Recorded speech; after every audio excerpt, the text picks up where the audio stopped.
எங்களோட குடும்பம் 5 பேர் மொத்தமாக. எங்களோட விவசாய தொழில் தான் மிகவும் செய்கிறது. நெல் இனம் நாங்கள் எல்லா நெல் இனமும் விதைக்கிறது.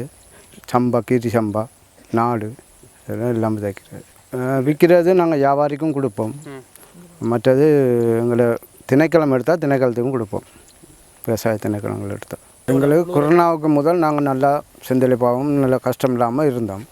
கொரோனாவுக்கு பிறகு மிகவும் கஷ்டப்பட்டு டீசல் 500 ரூபாய்க்கு வேண்டணும். நாங்கள் வேண்டி உழுதால் எங்களுக்கு அதுக்குரிய பலன் ஒன்றும் கிடைக்கல.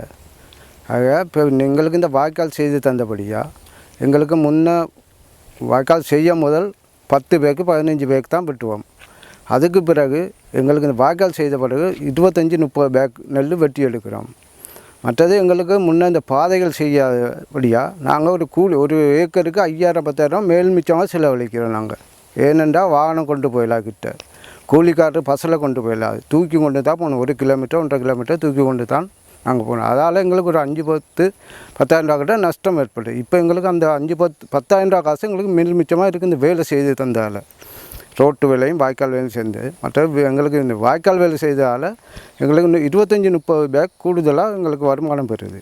முந்தி எங்களுக்கு ஒரு கொரோனாவுக்கு முதல் ஒரு 80,000 ரூபா காசு தான் மாதாந்தம் பெறுவோம். இப்போ எங்களுக்கு ஒரு 1.5 லட்சம் ரூபாய்க்கு மேலே எங்களுக்கு அந்த மாதாந்தம் தொழில் செய்கிறபடியாக மாதாந்தம் அந்த தொகை வந்து கொண்டு இருக்கும். அது மொத்தமாக வெட்டு மிஷின் முந்தி நாங்களுக்கு கிட்ட கொண்டு போயிடலாது.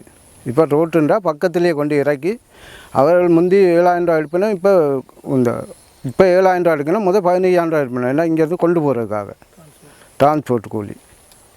இப்போ முதல் எடுத்த நாங்கள் லீஸுக்கு தான் எடுத்தோம். இப்போ நாங்கள் இந்த தொழில் செய்தபடியாக அந்த லீஸ் முழுக்க கட்டி முடிச்சிட்டோம். மற்ற மரம் தேங்கி அந்த விவசாய உபகரணங்களும் எடுத்தோம். நாங்கள் இப்போ எடுத்து வச்சுருக்கோம் கூடுதலாக.